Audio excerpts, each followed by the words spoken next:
Maligayang pagdating sa ating pagtatalakay. Ngayon, ang pag-uusapan natin ay isang napaka-critical na eksena mula sa Osmogaon na Odaja, Tragacheva Sudba. Yung particular na pagpasok nung Tragach, yung tagahanap, no? Sa loob nung mahiwagang silid na may 8 sulok, yung Osmogaon na Odaja. Alam mo, parang tagpo na lumulutang lang, wala sa usual na space at time. Oo nga. At ang pinakatanong talaga natin dito, yung experience ba ng Tragach doon sa kakaibang silid na yun, ito ba'y picture ng isang landas na nakatakda na? Yung parang tahdana na sinisimbolo ng mga nakapaligid sa kanya? O ito ba mismo yung point, yung climax kumbaga, kung saan siya, bilang tagahanap, ay totally free na pumili ng sariling kapalaran kahit pa may mga signs na parang may predetermined path? Para sa akin kasi, ang tindig ko dito, nakafocus ako sa kung paano yung mga mismong bagay dun sa silid. Ano mo yun? Yung mga numero sa pader, yung orasang hindi gumagalaw, pati yung kulay parang tinutulak ka na talaga sa isang conclusion na hindi mo matatakasan. Para sa akin, yung silid, mapa talaga yon ng tadhana para kay Tragach. Sa kabilang banda naman, ako, ang argumento ko nakasandal dun sa kilos, sa pinakitang consciousness, saka sa determinasyon mismo ng Tragach.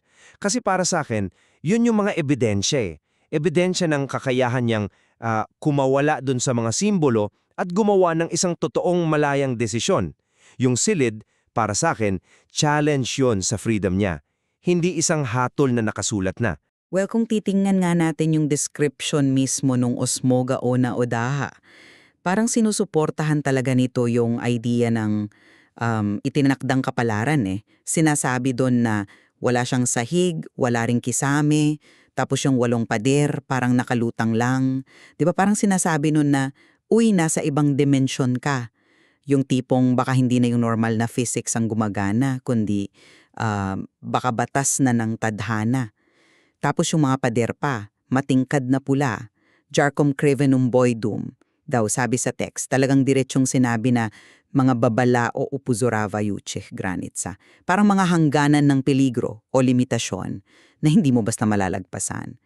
Saka yung mga numero, eto pa 9481625. Hindi sila sunod-sunod, no?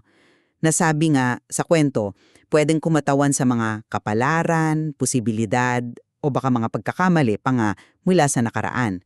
Lahat to, kapalaran, posibilidad, pagkakamali, parang part na ng isang mas malaking plano or history na dinatnan na lang niya. At yung pinaka-obvious siguro na simbolo, yung nasa gitna. Isang orasyan na yung mga kamay, permanente nang nakaturo sa 7 at 5. Sabi nga, Breme yes talo na ovoy kombinatsi. 7 i5. Tumigil na raw ang oras dyan. Yan daw ang shifra, yung code para sa final decision niya. May specific condition na binibigay sa kanya. Kahit yung mga asul na linya sa pader, 9, 7 at 6 na sinasabing pwedeng stabil ni Islazi or safe exits, nasa iilang numero lang. So may limitation pa rin. 'Di ba? May design na hindi niya kontrolado. Kaya parang yung buong environment nagsasabi na may framework kang kailangang harapin. Mm. Oo, hindi ko naman i-deny yung bigat ng symbolism ng silid. Pero yung focus ko talaga, nasa Tragach mismo, sa tagahanap. Yung state niya. And more importantly, yung huling ginawa niya. Kasi inilarawan siyang may bistre ochi, malinaw yung mata, tapos puno ng determinasyon pagkatapos ng mahabang journey niya. Hindi yun yung picture ng isang karakter na, alam mo, basta na lang susunod sa ididikta sa kanya. Yung determinasyon pa lang, sign na yon ng sariling will. Pero yung pinaka-key evidence talaga, para sa akin, yung ginawa niya. Pruzaruku alinepre makazal kama. Inabot niya raw yung kamay niya, pero hindi dun sa oras na nasa 7 and 5. Saan? Pruzaye premaednom odzidova. Dun sa isa sa mga pader niya inituro. Action yun ng pag-deviate, ng pag-reject dun sa parang itinakdang code nung orasan. Saka, yung expression niya sa huli, hindi takot, kundi kolach no rasumevanye. isang final understanding. Hindi kaya yung understanding na yun ay yung realization na siya, hindi yung silid o yung orasan ang may control sa next step niya. Kasi yung mismong text nagtatanong Dalmora dao dabi reedno tadwa 7 o pet. Iles na chenye skriveno ni Holmes biru razlitse o nekoy tainoy vesi. Kailangan ba niyang pumili sa dalawa o may iba pang meaning? Yung fact na may ganong tanong sa loob ng narrative, parang sinasabi na hindi absolute yung 7 at 5. Tsaka huwag nating kalimutan, bawat pader tinawag ding portal. Bawat sulok may dilaw na sinag na parang puteva quivo de unepos nato, mga daan patungo sa di alam. 8 pader, 8 portal, 8 possible paths patungo sa unknown future. Parang ang daming options, hindi lang yung 2 numero na tinuturo ng orasan, pati yung mga asul na linya na parang resonantness, jitse or strings na nagre-resonate sinabing naghihintay ng tamang frequency. Ibig sabihin, kailangan ng active response ng tamang choice galing kay Tragach gumana yon. Kaya para sa akin, nag-present yung silid ng mga symbols at tanong pero yung power of choice na natili kay Tragach. Naintindihan ko yung pag-highlight mo sa agency ng Tragach. Pero balik tayo dun sa pinaka-core, yung nakatigil na orasan sa 7 and 5. Para sa akin kasi, yan talaga ang summary ng faith argument. Yung fact na nakatigil siya, or zalegene na parang nagyelo yung kamay, sobrang lakas na simbolo nun ng isang moment or condition na hindi na mababago. Eto na yung faith na kailangan niyang harapin. Eto yung shifra, yung code. 'Di ba yung pagtigil mismo ng oras dun sa combination na yan, parang sinasabi na wala ka nang magagawa sa basic condition ng test na to. Yung 7 and 5, hindi lang sila numero, sila yung itinakdang sentro ng huli niyang desisyon. Yung existence niya sa pinakagitna ng silid, parang sinasabing hanggang dito ka. Ito ang pagsubok mo, harapin mo. Hindi siya suggestion lang, condition yun na binigay sa kanya. Malakas na argumento yan, oo. Hindi may tatanggi yung central position ng orasan. Pero naisip mo ba na yung pagiging nakatigil niya, hindi automatic na ibig sabihin obligasyon na yun na sundin. Pwedeng yun nga ang sentro ng pagsusubok, yung focal point, pero hindi isang direktang utos. Yung mismong pag-iwas ni Tragachuk, yung act niya na hindi abutin yung kamay ng orasan, pwedeng basahin natin yun bilang act of liberation niya mula dun sa parang itinakdang code. Baka yung Konach no Razume wanya niya, yung final understanding, ay yung pagkilala na yung 7 at 5 ay isang malaking tanong na binigay sa kanya, hindi isang sagot na nakasulat na. Isang challenge, hindi isang sentensya. Paano natin i-explain yung tanong mismo sa text? Kailangan ba niyang pumili sa dalawa o may iba pang kahulugan kung talagang sarado na ang usapan at dictated na lahat? Yung pagkakaroon lang ng tanong na yan, nagbibigay ng space for interpretation, for choice. Yung orasan, pwedeng kumatawan sa isang possibility, baka yung pinakamalinaw o pinakamadaling path na inoffer ng tadhana. Pero yung desisyon ni Tragaches na ibaling yung atensyon at kamay niya sa ibang direksyon, sa isa sa mga pader, pinapakita nun na may iba pa siyang nakikita o baka nililikha. Okay, so kung ganon, pag-usapan natin yung mga pader na yan, yung mga numero, pati yung kulay. Dito siguro tayo medyo magkaiba ng tingin kasi yung matingkad na pula, yung Jarcum crevenum boyum, klarong tinawag na Upozorabayuchi granitsa. Mga warning, mga boundary ng danger. 'Di ba? Parang limitation yon. Tapos yung mga numero 9, 4, 8, 1, 6, 2, 7, 5, wala sa ayos, pwedeng simbolo ng magulo, mapanganib, at baka nga itinakda ng mga posibleng outcomes or paths.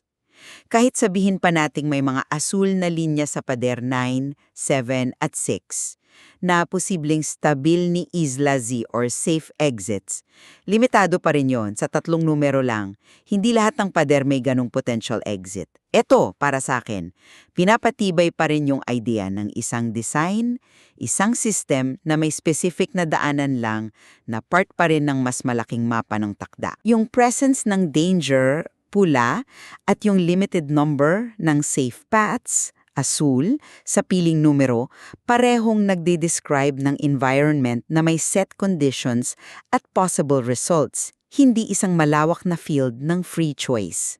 I respect that interpretation pero salungat talaga yung basa ko dyan eh. Kasi yung description sa bawat pader bilang isang portal, tapos yung mga dilaw na sinag galing sa sulok bilang Puteva Kojivo di Unepus na to, mga daan patungo sa di alam, parang kontra yon sa idea ng isang totally limited system. Binubuksan nito yung potential for 8 different directions, 8 undetermined futures. Oo, yung pulang pader pwedeng babala, pero ang babala hindi naman equal sa pader na hindi na kayang tawirin, 'di ba? Paalala lang 'yon ng posibleng danger na baka kailangan lang ng mas maingat na pagpili, hindi isang absolute na bawal. At tungkol dun sa mga asul na linya sa 9, 7 at 6, yung comparison sa kanila sa resonant neziche, mga strings na tumutugon na naghihintay ng tamang frequency ay sobrang importante. Hindi sila simpleng bukas na pinto lang. Kailangan nila ng interaction, ng tamang tono o choice galing mismo kay Tragach para ma-activate or mabuksan. Ito mismo, sa tingin ko, klarong nagpapakita ng agency niya or ability to act. Yung pagbigay ng tamang frequency, act yun ng will at decision, hindi lang simpleng pagdaan sa isang ready-made na exit. Kaya kahit yung mga tinuturong na safe exits, kailangan pa rin ng active participation niya at ultimately ng choice niya. Sabi nga sa text, ito yung katapusan ng paglalakbay o baka simula ng tunay na pagsubok. Yung pagsubok na to, sa interpretation ko, pwedeng yung pagtanggap niya sa specific place niya within the grander design. Yung design ng fate na nire-represent ng silid. Posible kaya yung Konoch no Razumeva niya, yung final understanding, hindi understanding ng freedom niya, kundi yung malalim na acceptance ng fate na hinaharap sa kanya ng silid, lalo na nung orasan at nung mga numero. Yung pag-abot niya sa isang pader kahit hindi sa orasan, pwede pa ring action yun within the system. Baka pinili lang niya yung isa sa mga set na portal o kapalaran na nire-represent ng mga numero sa pader na yon. Pasensya na, pero hindi talaga ako kumbinsido dun sa ganyang basa. Let me explain why. Kasi nakikita ko yung huling action niya as the culmination ng pagiging Tragach niya. Hindi bilang pagtanggap sa isang set na role, kundi bilang isang active act of seeking and creating his own path. Yung bistre oching niya, yung malinaw niyang mata, tsaka yung determinasyon niya, hindi yan characteristics ng isang tao na basta na lang susuko sa kung anong idikta ng environment. Yung mismong essence ng pagiging tagahanap or seeker ay yung constant na pagtatanong, pag-explore, at yung ultimate search ay yung search for one's own meaning and direction. Hindi kaya yung Konoch no Razumevanya niya ay yung pagunawa na lahat ng symbol sa paligid niya, yung orasan, yung numero, yung kulay ay mga guide lang, mga tanong o mga challenge pero hindi mga tanika lang na hindi mapuputol? Yung pagpili niyang abutin ng isang pader, at importante to, isang pader, hindi yung sentral na orasan, ay isang napakalakas na statement ng sarili niyang power or agency. Ito yung paggamit niya ng lahat ng natutunan at naranasan sa mahabang journey niya para gumawa ng isang personal, pinag-isipan at malayang desisyon sa harap ng napakaraming posibilidad na nire-represent ng 8 pader o portal. Para sa akin, ito yung eksaktong moment kung saan yung tagahanap hindi na nang naghahanap ng daan na nandun na, kundi actively gumagawa ng sarili niyang daan.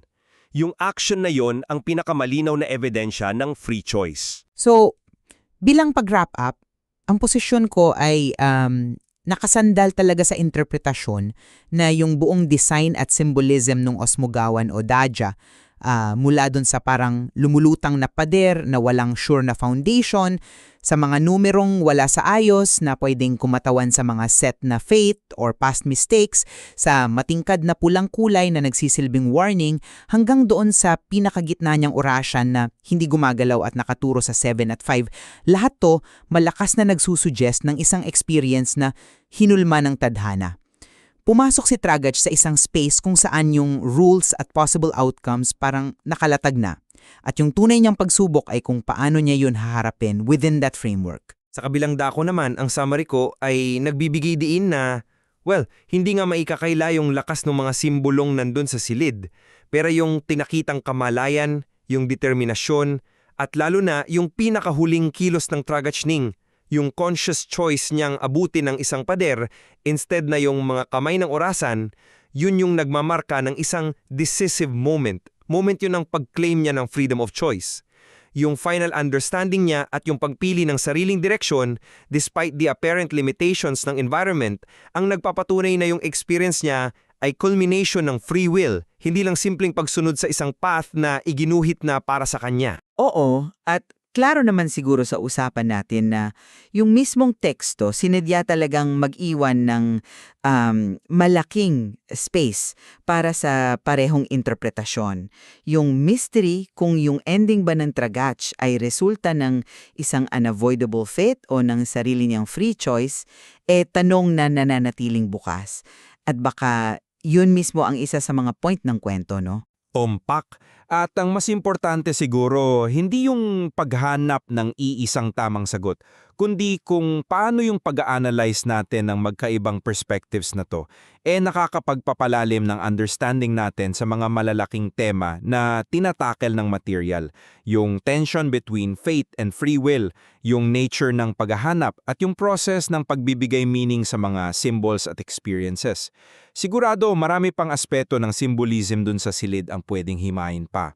Ang discussion natin ngayon, nagbigay liwanag lang sa dalawang major possibilities ng pagbasa. At iniimbitahan namin ang lahat na ipagpatuloy ang sariling pagninilay at pagtuklas sa kahulugan ng mahiwagang paglalakbay ng Tragach.